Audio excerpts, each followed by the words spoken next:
Hi hello வணக்கம். இன்றைக்கி early மார்னிங்கே ஸ்டார்ட் பண்ணிட்டேன். நான் இன்னமும் லேட்டாக இருந்துச்சுன்னு நினச்சி வெளியில் வந்து பார்த்தா அப்பவும் இருட்டுற மாதிரியே தான் இருந்துச்சு. அப்போ தான் லைட்டாக விடிஞ்சிட்டு இருந்துச்சு. வானம் பார்க்க சூப்பராக இருந்துச்சு. அப்படியே இந்த பறவைங்களோட சத்தமும் கேட்குறதுக்கு நல்லா இருந்துச்சு. கூடவே ட்ரெயின் சவுண்டும் கேட்டுச்சு.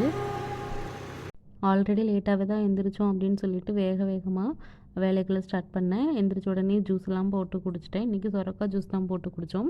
ஸோ சொரக்காய் ஜூஸ் குடித்தா அவ்வளோ நல்லதுன்னு சொன்னாங்க. அதனால தான் நான் இன்றைக்கி ட்ரை பண்ணலான்னு சொல்லிட்டு ஸ்டார்ட் பண்ணேன். இதனுடைய ரெசிபி வீடியோ நான் இன்னொரு ஷார்ட்ஸில் நான் ஆட் பண்ணுறேன். மார்னிங் டிஃபனுக்கு சேமியா செஞ்சுக்கலான்னு சொல்லிட்டு தான் சேமியா ரெடி பண்ணிகிட்டு இருக்கேன். மார்னிங் டிஃபனுக்கு சேமியாவும் லஞ்சுக்கு புளியோதரை சாதமும் ரெடி பண்ணிக்கலான்னு சொல்லிட்டு தான் பிளான் பண்ணியிருந்தேன். ஆல்ரெடி நான் புளி வந்து ரெடி பண்ணி வச்சுருந்தேன் முன்னாடியே. ஸோ அதனால் அது இருந்ததுங்காட்டி இன்றைக்கி கொஞ்சம் சீக்கிரம் வேலை முடிஞ்சிடும்னு சொல்லிட்டு தான் பிளான் பண்ணியிருந்தேன். அப்புறம் சைடிஷ்க்கு வந்துட்டு சோயாபீன்ஸ் வந்துட்டு நல்லா பொரியல் மாதிரி பண்ணிக்கலாம் அப்படின்னு சொல்லிட்டு தான் பண்ணியிருந்தேன். ஒயிட் ரைஸ் நல்லா ஆற வச்சுட்டு அதுக்கப்புறமா புளி மிக்ஸும் இந்த புளியோதரை பவுடரும் நான் ரெடி பண்ணி வச்சுருந்தேன். ஸோ அதையும் போட்டு நல்லா மிக்ஸ் பண்ணிவிட்டு லஞ்சுக்கு பேக் பண்ணிட்டேன்.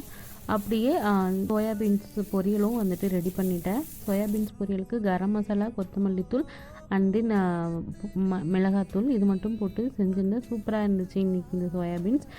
நம்ம சோயாபீன்ஸ் வந்துட்டு ஒரு 15 மினிட்ஸ் இல்லைன்னா 10 மினிட்ஸ் வந்து சுடு தண்ணியில் போட்டு எடுத்து வச்சதுக்கப்புறமா இந்த மாதிரி சாப்பிட்டிங்கன்னா சூப்பராக இருக்கும். நல்லா ஹெல்த்தியும் கூட. அப்புறம் மார்னிங் நல்லா ரெடி ஆகி கிளம்பியாச்சு. ஸோ போன உடனேயும் இன்றைக்கி வந்துட்டு மார்னிங் எக்ஸாம் டியூட்டி இருக்குது அப்படிங்கிறங்காட்டி சாப்பிட்டுட்டு கிளம்பிட்டோம். செம்ம டயர்டு வேறு. ஸோ கண்டிப்பாக டீ குடிச்சே ஆகணும்னு சொல்லிவிட்டு நானும் என் கொல்லிக்கும் டீ சாப்பிட்டுட்டு லன்ச் டைம் ஆயிடுச்சு. இன்பிட்வீன் நடந்த கேப்பில் இருக்கிறதெல்லாம் எனக்கு கவர் பண்ண முடியாது. ஸோ நான் லன்ச்சுக்கு சாப்பிட்டுட்டு ஈவினிங் கிளம்பியாச்சு. ஈவினிங் வரும்போது கொஞ்சம் திங்ஸ் எல்லாம் வாங்க வேண்டியது இருந்துச்சு. ஸோ அதனால் கடைக்கு போய் அதெல்லாமே வாங்கிட்டு வீட்டுக்கு வந்துட்டு இது எல்லாமே எடுத்து ஆர்கனைஸ் பண்ணிட்டேன்.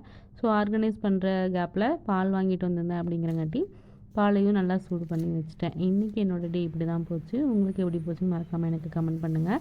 என்னோடய வீடியோ உங்களுக்கு பிடிச்சிருந்துச்சி அப்படின்னா மறக்காமல் ராமியா யூடியூப் சேனலை சப்ஸ்கிரைப் பண்ணி வச்சுக்கோங்க. தேங்க்ஸ் ஃபார் வாட்சிங்.